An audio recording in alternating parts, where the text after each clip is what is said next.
اور میدانی علاقوں پر اثر یہ کہ میدانی علاقوں کی جو زرخیزی ہے وہ دریاؤں کی مرہون منت ہوتی ہے. دریاؤں جو میدانی علاقوں میں جو فصلیں اگتی ہیں وہ دریاؤں کی مرہون منت ہوتی ہیں. دریا سیراب کرتے ہیں دھرتی کو، زمین کو، فصلوں کو، کھیتوں کو، جس کے نتیجے میں انسان وہاں سے اناج حاصل کرتے ہیں، فصلیں حاصل کرتے ہیں، مختلف طرح کے پھل، سبزیاں، اناج، غلہ وغیرہ حاصل کر پاتے ہیں انسان. تو میدانی علاقوں پہ، پہاڑی علاقوں پہ اور انسانوں کی زندگیوں پہ دریا کے بہت گہرے اثرات ہیں. دوسری طرف یہ دیکھیں کہ دریا جب تباہی کا رخ اختیار کرتے ہیں، یعنی سیلاب کی صورت اختیار کر لیتے ہیں، دریاؤں میں جب سیلاب آ جاتے ہیں تو پھر بڑی مشکل کا سامنا بھی انسانوں کو کرنا پڑتا ہے. عمومی طور پہ سیلاب بھی جو ہیں وہ میدانی علاقوں کو بہت زیادہ متاثر کرتے ہیں. پہاڑی علاقوں میں تو تنگ گزرگاہوں سے گزر کے دریا آگے بڑھ رہا ہوتا ہے، لیکن میدانی علاقوں میں جب پھیلتا ہے دریا اور پھر سیلاب آئیں تو میدانی علاقوں کو بہت زیادہ دریا جو ہیں وہ متاثر کرتے ہیں. جیسا کہ 2010 کا سیلاب آپ لوگوں کی یاد میں ہوگا، یاد میں آپ کی یعنی جو ایج ہے اس کے مطابق آپ کی یاد میں ہی 2010 کا سیلاب آیا ہوگا غالباً. تو اس نے بہت زیادہ تباہی پھیلائی تھی 2010 کے سیلاب میں پورے ملک میں. تو دریا کا ایک رخ یہ تباہی والا بھی ہے، لیکن دوسری طرف دریا جو ہے وہ زرخیزی اور خوشحالی کی علامت کے طور پہ بھی دیکھا جا سکتا ہے. 6 خاص الفاظ جی: روانی، چاک، دھاک، سستانہ، افسانہ اور خوشحالی. یہ خاص الفاظ لکھے ہوئے ہیں. یہ آپ کا پہلا کام ہے کہ آپ نے ان کے فرہنگ سے دیکھ کر یا لغت سے دیکھ کر ان کے معنی آپ نے لکھنے ہیں. لیکچر کے دوران ان کے معنی آئیں گے تو میں بتا بھی دوں گا. پہلے بند کی تشریح کی طرف آتے ہیں. سناتا ہوں تمہیں اپنی کہانی، میں دریا ہوں میری طاقت ہے پانی، میری پہچان ہے میری روانی، نہ تھکنے دے مجھے میری جوانی، میں دریا ہوں میری طاقت ہے پانی. اب اس میں کوئی مشکل لفظ ایسا نہیں ہے. بہرحال روانی چونکہ انہوں نے خاص الفاظ میں لکھا ہے تو میں اس کا معنی بتا دیتا ہوں. روانی یعنی رواں رہنا، آگے بڑھتے رہنا، مسلسل محو سفر رہنے کے لیے یہ لفظ استعمال ہوا ہے. دریا اس پہلے بند میں یہ ساری نظم دریا کے زبانی دریا کی کہانی بیان کی گئی ہے، اسی لیے نظم کا عنوان بھی دریا کی کہانی ہے اور یہ اپنی کہانی دریا خود سنا رہا ہے. نظم کی صورت میں دریا اپنی کہانی بیان کر رہا ہے. یعنی اس نظم کا جو فرسٹ پرسن پروناؤن آپ کہیں گے یا جو متکلم کہیں گے وہ دریا ہے. دریا یہ کہانی سنا رہا ہے کہ میں اپنی کہانی سناتا ہوں، اور وہ اپنی کہانی کیا سنا رہا ہے؟ وہ اپنا تعارف کرا رہا ہے کہ میں دریا ہوں اور میری طاقت پانی ہے. پانی بلا شبہ ایک بہت بڑی طاقت ہے. پانی پیاس بجھانے کے کام آتا ہے، پانی فصلوں کو سیراب کرنے کے کام آتا ہے. تو یعنی انسانی جو معیشت ہے، انسانی معاشرہ ہے، اس پہ اثرات دیکھیں پانی کے کہ یہی پانی زمینوں کو زرخیزی دیتا ہے. فصلیں، کھیت، پھل، اناج، غلہ، یہ سب چیزیں جو ہیں یہ دریا کے پانی کی محتاج ہیں، مرہون منت ہیں. تو ظاہر ہے طاقت تو پھر پانی بہت بڑی ہے اور پھر اس کے بڑے مثبت اثرات ہیں انسانی زندگی پہ. دوسری طرف دریا جو ہے وہ ایک بہت بڑی طاقت ہے. پانی ایک بہت بڑی طاقت ہے. جو ہم نے تباہی کے حوالے سے بات کی، سیلاب کے حوالے سے بات کی، تو دریا اپنے تعارف میں کہتا ہے کہ میری طاقت میرا پانی ہے اور میری پہچان میری روانی ہے کہ میں مسلسل رواں دواں رہتا ہوں اور نہ تھکنے دے مجھے میری جوانی. دریا ہر وقت جوبن پہ رہتے ہیں. اچھا جو بڑے دریا ہیں، کچھ دریاؤں کا تو معاملہ یہ ہے کہ وہ مخصوص موسموں میں بہتے ہیں، لیکن ہم اگر دریائے سندھ کو دیکھیں جو پاکستان کا ایک اہم دریا ہے، سب سے بڑا دریا ہے پاکستان کا، وہ دریا سارا سال جو ہے وہ رواں دواں رہتا ہے اور وہ کبھی تھکتا نہیں ہے. وہ ہر وقت اپنے جوبن پہ دکھائی دیتا ہے. دریاؤں کے انسانی زندگی پہ اثرات کی ہم بات کر رہے ہیں تو اس میں آپ یہ دیکھیں پانی کی انسانی زندگی پر کہ یہ ہمیں جتنے بھی ہائیڈل پاور ہاؤسز ہیں یا وہ ڈیمز ہیں ہائیڈل پاور کے، وہ سارے انہی دریاؤں کے محتاج ہیں. تو وہ دریا یعنی پانی کی طاقت کی بات کی جا رہی ہے. اگر آپ اس تفصیل میں نہ بھی جائیں، سادہ الفاظ میں بات کریں تو بھی پانی کے حوالے سے آپ کو دریا کا جب تعارف کرا رہے ہیں، جب دریا اپنا تعارف خود کرا رہا ہے، تو اس میں آپ پانی کی طاقت کی بات ضرور کریں گے۔ دریا مسلسل محو سفر رہتا ہے، اور اس کی جوانی، اس کی صلاحیتیں، اس کی طاقت جو ہے وہ پانی میں پنہاں ہے، اور وہ پانی مسلسل رواں دواں رہتا ہے، بہتا رہتا ہے۔ دریا کو، دریا کی جوانی جو ہے وہ کبھی رکنے نہیں دیتی، وہ ہمیشہ دریا آگے سے آگے ہی بڑھتا چلا جاتا ہے۔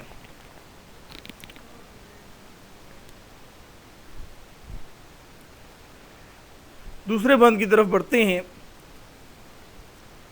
چٹانوں کو کیا ہے چاک میں نے، پہاڑوں کو کیا ہے خاک میں نے، کیا ہے رہ گزر کو پاک میں نے، بٹھائی ہے زمیں پر دھاک میں نے، میں دریا ہوں میری طاقت ہے پانی۔ چاک کرنا، پہلے مصرے میں لفظ چاک آیا ہے، یعنی چٹانوں کو میں نے چاک کیا ہے۔ چاک کرنا کے معنی ویسے لغوی معنی تو چیر پھاڑ کرنا کسی چیز کی، اس کے لیے لفظ استعمال ہوتا ہے چاک کرنا، لیکن جہاں پہ چاک کرنے سے مراد چٹانوں کو چاک کرنا، ہاں چٹانوں کی چیر پھاڑ بھی آپ کہہ سکتے ہیں، چٹانوں کی توڑ پھوڑ۔ پانی جب گزرتا ہے، دریا جب گزرتا ہے کسی راہ سے، تو رستے میں اگر چٹانیں بھی آئیں تو دریا آہستہ آہستہ ان چٹانوں کو توڑ پھوڑ کا شکار کر دیتا ہے، شکست و ریخت کا شکار کر دیتا ہے، اور وہاں سے اپنا راستہ بنا لیتا ہے۔ دریا اپنا راستہ خود بناتا ہے، اور راستے میں آنے والی ہر جو مشکل ہے، ہر رکاوٹ ہے، اس کو توڑتا چلا جاتا ہے۔ پہاڑوں کو کیا ہے خاک میں نے، خاک کرنا مراد یہ بھی شکست و ریخت کے معنی میں ہی استعمال ہوگا۔ خاک کر دینا یعنی مٹی میں ملا دینا، یعنی پہاڑوں کو میں نے، اب ظاہر ہے پہاڑ اپنا وجود تو نہیں کھو دیتے دریا کی وجہ سے، لیکن دریا ان پہاڑوں، ان چٹانوں کو شکست و ریخت کا شکار کرتے ہوئے، ان میں توڑ پھوڑ کا عمل واقع کرتے ہوئے اپنا راستہ بناتا چلا جاتا ہے، اور آگے ہی آگے بڑھتا چلا جاتا ہے۔ دریاؤں کا جو پہاڑوں کا روب و دبدبہ ہے وہ دریا کے سامنے نہیں چلتا، دریا پہاڑوں میں بھی توڑ پھوڑ کر کے اپنا راستہ بنا لیتا ہے۔ کیا ہے رہ گزر کو پاک میں نے، بٹھائی ہے زمیں پر دھاک میں نے۔ اچھا، پاک کرنا یعنی صاف کرنا یا سیدھا راستہ بنا دینا، اسے رہ گزر کو پاک کرنے کے معنوں میں، صفائی کر دینے کے معنوں میں استعمال۔ اور بٹھائی ہے زمیں پر دھاک میں نے، دھاک کے معنی ہے روب، دبدبہ۔ تو دریا ایک بہت بڑی طاقت ہے، اور دریا کی طاقت کیا ہے؟ پانی ہے۔ دریا اپنی کہانی سناتے ہوئے یہ بیان کر رہا ہے کہ میں کہیں پہ بھی نہیں رکا، مجھے میری جوانی نہ رکنے دیتی ہے نہ تھکنے دیتی ہے، اور میری جو طاقت ہے پانی، وہ اسے ہر وقت میں عمل میں لاتا ہوں، کام میں لاتا ہوں اس طاقت کو، اور اس کے نتیجے میں میری راہ میں اگر پہاڑ آئیں، چٹانیں آئیں، جتنی بڑی رکاوٹیں آئیں، ان کو میں خاطر میں نہیں لاتا، ان کو توڑ پھوڑ کرتا ہوا میں اپنا راستہ بناتا ہوا آگے ہی آگے چلتا جاتا ہوں۔ میں نے پہاڑی علاقے ہوں یا میدانی علاقے ہوں، وہاں اپنے لیے راستے صاف کیے، اپنے لیے سیدھی راہیں بنائیں، اور میں نے زمینوں پہ اپنی دھاک بٹھائی، اپنا دبدبہ قائم کیا۔ پہاڑوں کو چیرتے ہوئے میدانی علاقوں تک آتے ہوئے دریا اپنے روب و دبدبہ کو برقرار رکھتا ہے، قائم رکھتا ہے، اور یہ دریا اپنی کہانی سناتے ہوئے کہتا ہے کہ یہ سب عمل اس لیے ہے کہ میری طاقت جو ہے وہ پانی ہے، اور پانی جو دریا کی طاقت ہے وہ یہ سارے عوامل یا سارے جو کام ہیں وہ سر انجام دیتا ہے، یعنی راہیں بناتا ہے، راہیں صاف کرتا ہے، توڑ پھوڑ کرتا ہے، زمیں پر دھاک بٹھاتا ہے۔ اگلا بند، میں ہریالی کی دولت بانٹتا ہوں، میں زرخیزی کی طاقت بانٹتا ہوں، میں خوشحالی کی راحت بانٹتا ہوں، میں فصلوں میں محبت بانٹتا ہوں۔ ہریالی، سبزہ، یعنی فصلوں کا سرسبز و شاداب ہونا۔ زرخیزی زمین کی صلاحیت ہے، وہ زمین کی صلاحیت کے جس کے نتیجے میں اچھی فصلیں پیدا ہوں، اس صلاحیت کو زرخیزی کہتے ہیں۔ اور اچھا، میں معنی پہلے سارے الفاظ کے دے۔ خوشحالی کی راحت، خوشحالی ظاہر ہے اچھے حال ہونا، راحت آسانی، آسائش، خوشی۔ میں فصلوں میں محبت بانٹتا ہوں، فصلوں کے پیدا ہونے میں، فصلیں اگنے کے بعد ظاہر ہے محبتیں ہی، کیونکہ معیشت کا انحصار فصلوں پر ہوتا ہے۔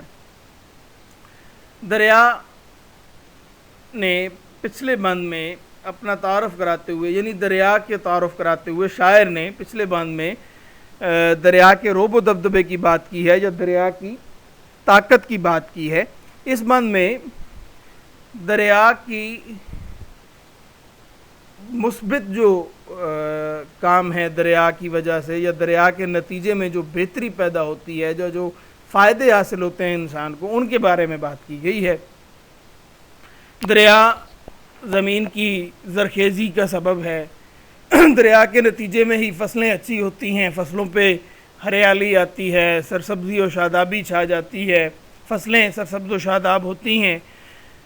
تو زمینوں کو جو زرخیزی کی طاقت ہے اور ہریالی کی دولت بانٹنے والا جو ہے وہ دریا ہی ہے، کیونکہ دریا کے نتیجے میں ہی فصلوں کو، کھیتوں کو پانی ملتا ہے، اور وہاں پہ زرخیزی کی صلاحیت جو زمین کی ہے وہ بڑھتی ہے، جس کے نتیجے میں فصلیں اگتی ہیں، سبزہ و ہریالی پھیلتا ہے، اور چونکہ معیشت کا انحصار ہمارا زراعت پر ہوتا ہے تو اس کے نتیجے میں خوشحالی اور راحت لوگوں کو میسر آتی ہے۔ لوگ خوشحال ہوتے ہیں جب فصلیں اچھی ہوتی ہیں، جب پیداوار اچھی ہوتی ہے تو لوگوں کی جو اکانومک کنڈیشن ہے، لوگوں کی جو معاشی حالت ہے وہ بہتر ہوتی ہے، جس کے نتیجے میں لوگ خوشی اور راحت محسوس کرتے ہیں۔ اسی لیے دریا کہتا ہے کہ میں فصلوں میں محبت، یعنی فصلوں کی صورت میں لوگوں تک میں اپنی محبتیں پہنچاتا ہوں، لوگوں کو فائدہ پہنچاتا ہوں۔ فصلوں، اناج، غلے اور پھلوں کی صورت میں جو اچھی پیداوار ہوتی ہے، لوگوں کی جو اکانومی بہتر ہوتی ہے، یہ دریا کی طرف سے لوگوں کے لیے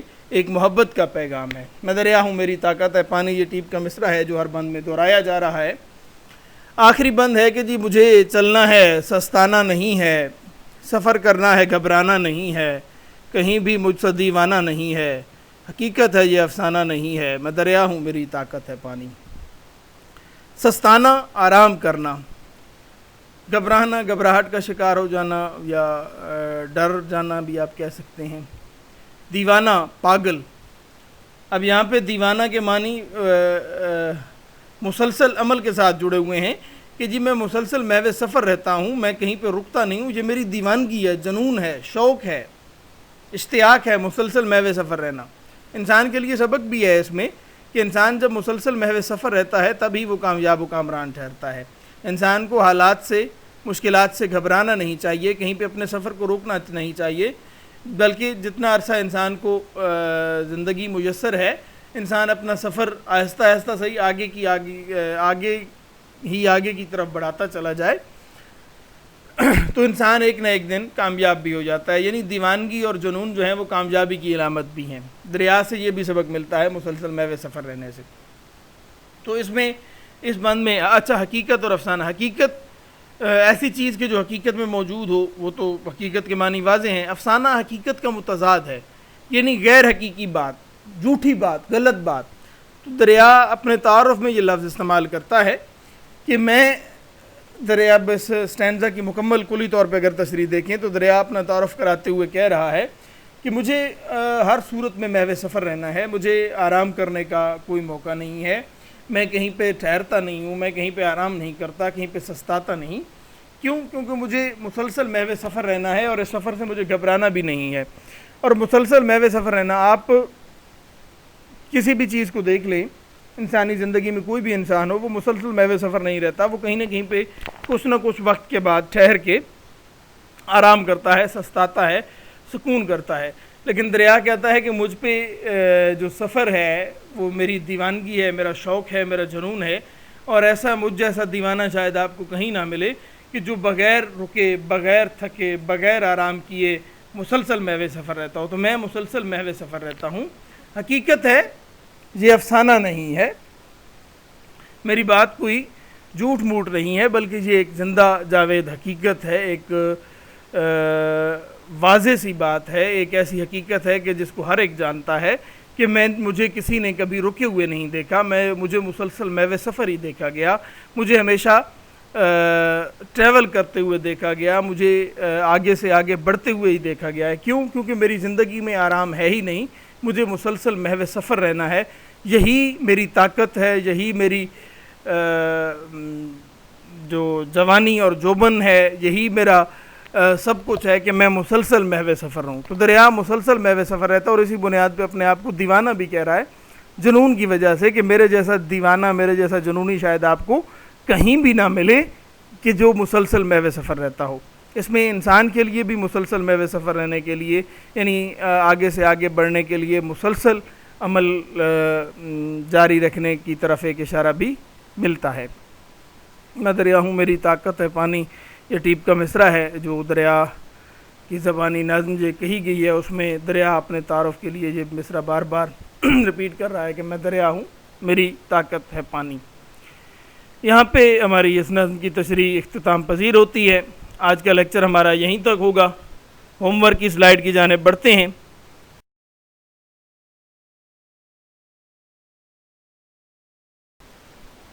نظم دریا کی کہانی کے ہر بند کی تشریح 5 سے 7 سطروں میں تحریر کریں.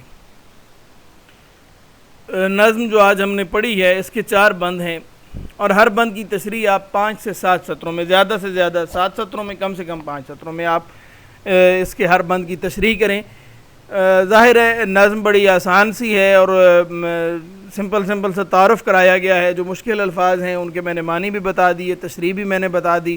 آپ کے پاس یہ ریکارڈ کی صورت میں بھی ہے, یہی تشریح جو میں نے کرائی ہے یہ آپ سن کر اس کو لکھ بھی سکتے ہیں. ایک کام آپ کے پاس یہ بھی ہے. دوسری بات کہ آپ جو تشریح میں نے کرائی ہے یا جو باتیں سمجھائی ہیں ان کو ذہن میں بٹھا کے خود تشریح کرنے کی کوشش کریں تو یہ زیادہ پسندیدہ بات ہوگی. ہر بند کی تشریح بہرحال آپ 5 سے 7 سطروں میں تحریر کر کے لائیں گے. ہمارا آج کا لیکچر یہاں پہ اختتام پذیر ہوتا ہے.